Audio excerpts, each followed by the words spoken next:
Vamos colocar a água para fluidificar.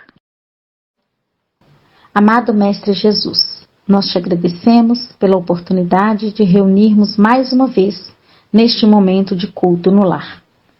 Unidos pela prece, nossos corações e nossas almas clamam pela capacidade de amar ao próximo e de sermos caridosos, nos colocando a serviço do Cristo.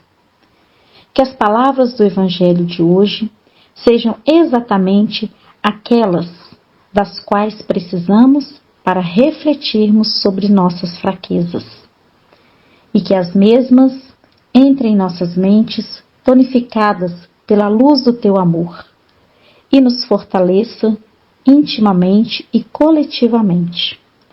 Que os nossos mentores espirituais harmonizem nosso ambiente para que o culto no lar seja proveitoso. Que assim seja, graças a Deus. Ave Maria, cheia de graça, o Senhor é convosco. Bendita sois vós entre as mulheres, bendito é o fruto do vosso ventre, nasceu Jesus. Santa Maria, Mãe de Jesus, rogai a Deus por nós, todos pecadores, agora e na hora de nosso desenlace, que assim seja.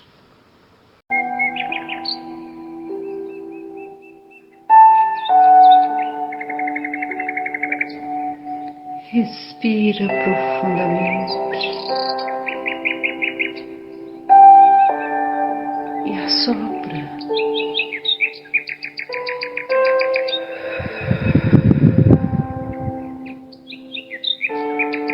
Mais uma vez, respira profundamente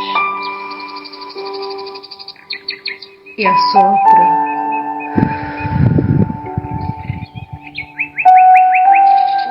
Se sentindo mais calmo, mais leve, mais interagido com você mesmo.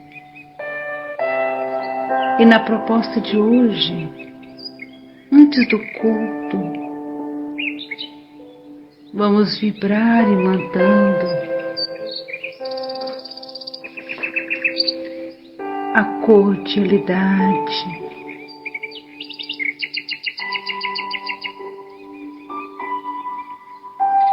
a cordialidade é rosa. E quando nos colocamos nesse patamar, nos ligamos uns aos outros, elevando os padrões amorosos que assim o planeta precisa. Respira e assopra. E eu vou mantrar para vocês a palavra amor, da cordialidade. Feche os olhos e envolva nessa vibração amorosa que eu desejo a você que está escutando e a todos os seus.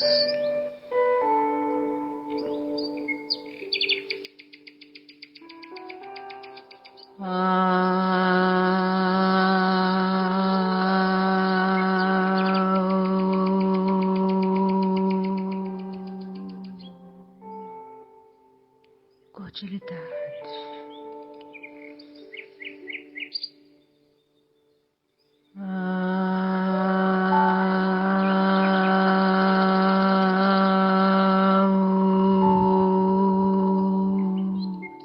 Cordialidade.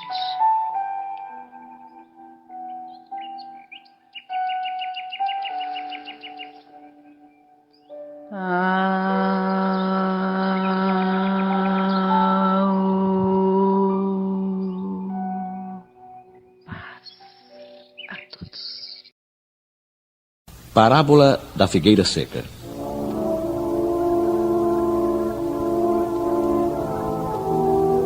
E ao outro dia, como saíssem de Betânia, teve fome. E tendo visto ao longe uma figueira, foi lá a ver se acharia nela alguma coisa. E quando chegou a ela, nada encontrou senão folhas, porque não era tempo de figos. Nunca jamais coma alguém fruto de ti para sempre. E no outro dia, pela manhã, ao passarem pela figueira, viram que ela estava seca até as raízes. Então Lembrado, Pedro disse para Jesus: Olha, mestre, como secou a figueira que tu amaldiçoaste. Tende fé em Deus. Em verdade vos afirmo que todo o que disser a este monte, tira-te e lança-te ao mar, e isto sem hesitar no seu coração, mas tendo fé de que tudo o que disser sucederá, ele o verá cumprir assim.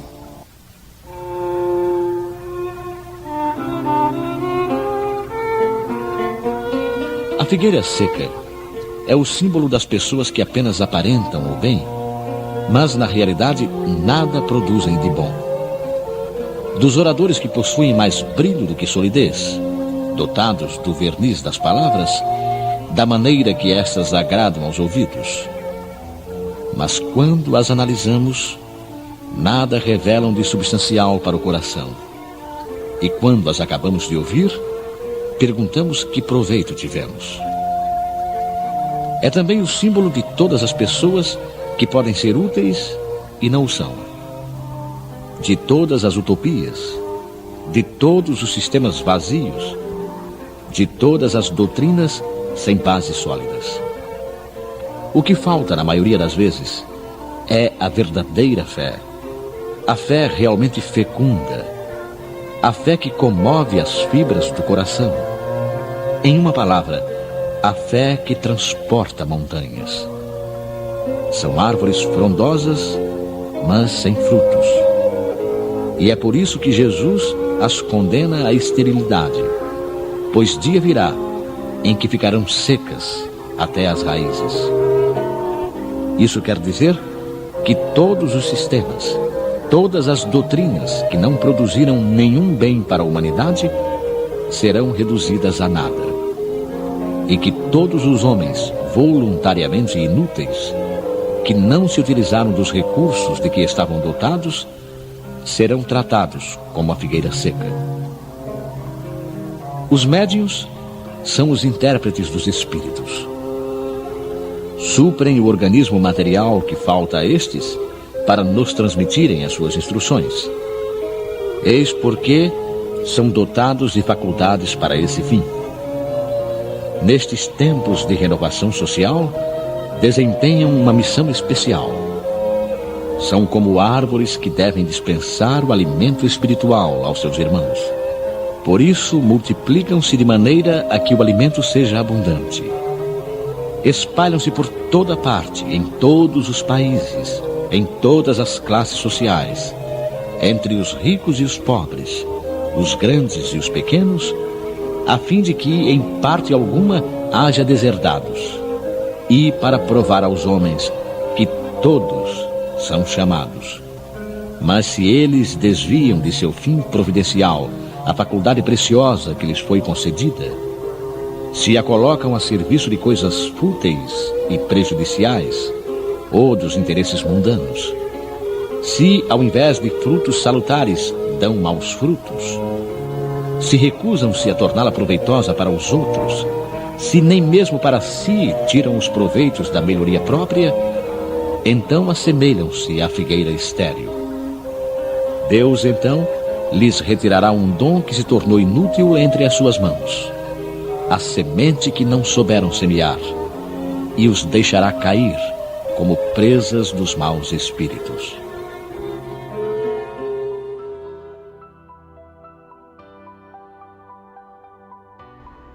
A parábola da figueira seca faz parte da entrada triunfal de Jesus a Jerusalém. A relação entre folhas e frutos pode ser assim entendida. Na antiga Palestina, diziam que os primeiros brotos de frutos da figueira aparecem 2 meses antes das folhas. Neste caso, mesmo não sendo época de figos, a figueira já tinha estrutura para, mesmo fora da época, possuir frutos. Cristo se baseia nessa premissa para lançar uma praga à figueira. Daí, a morte de uma árvore pode estar conectada ao uso do magnetismo. Se Jesus destruiu células prejudiciais e causadoras de enfermidades, curas dos 10 leprosos, a mulher que sofria hemorragia, por que não poderia destruir células de uma árvore?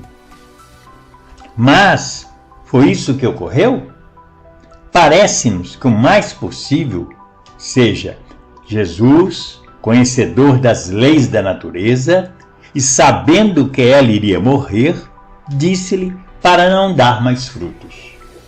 Não foi ele que matou a figueira, mas ela que já estava a se definhar. Allan Kardec, nos itens 9 e 10 do capítulo 19 do Evangelho segundo o Espiritismo, ressalta 3 tipos de símbolos que podemos observar nesta parábola. Primeiro, pessoas que aparentam o bem, mas na realidade nada produzem de bom. Segundo, pessoas que podem ser úteis e não o são. Terceiro, médiuns que se desviam de sua missão. A esterilidade é nota destoante. Uma coisa estéril nada produz. Com o tempo, a obra estéril desaparece. Jesus está nesta passagem evangélica chamando a nossa atenção para as boas obras, não de aparência, mas de real valor para a humanidade. O verniz da caridade nada vale, pois a salvação da alma está presa ao essencial e não ao que aparentamos ser. A vida de aparência caridosa pode enganar aos homens, pode até fazer prosélitos, mas não consegue ludibriar a Deus, que é eminentemente sabedoria e justiça. Esta lição é que devemos extrair desta parábola. Paz em Cristo. Amado Mestre Jesus, nós te agradecemos pela oportunidade de mais uma vez reunirmos para refletirmos sobre os vossos ensinamentos. Nós te clamamos, Pai, pela misericórdia divina, aquela que cada um necessita para aliviar as dores da alma e do corpo físico. Cura, Jesus, nossas feridas e nos fortaleça no seu infinito amor, para que continuemos a nossa jornada com dignidade e caridade. Que não nos falte luz, sabedoria e capacidade para discernirmos entre o bem e o mal. Agradecemos pela nossa saúde, pelo lar, pela família, pelo trabalho, pelas palavras do Evangelho, que nos trazem tantos ensinamentos, e pela proteção espiritual. Pai nosso que estais nos céus, santificado seja o vosso nome, venha a nós o vosso reino, seja feita a vossa vontade, assim na terra como no céu. O pão nosso de cada dia nos dai hoje, perdoai as nossas ofensas, assim como nós perdoamos a quem nos tem ofendido. Não os deixeis cair em tentações, mas livra-nos, Senhor, de todo mal, que assim seja. Graças a Deus. Paz e harmonia a todos.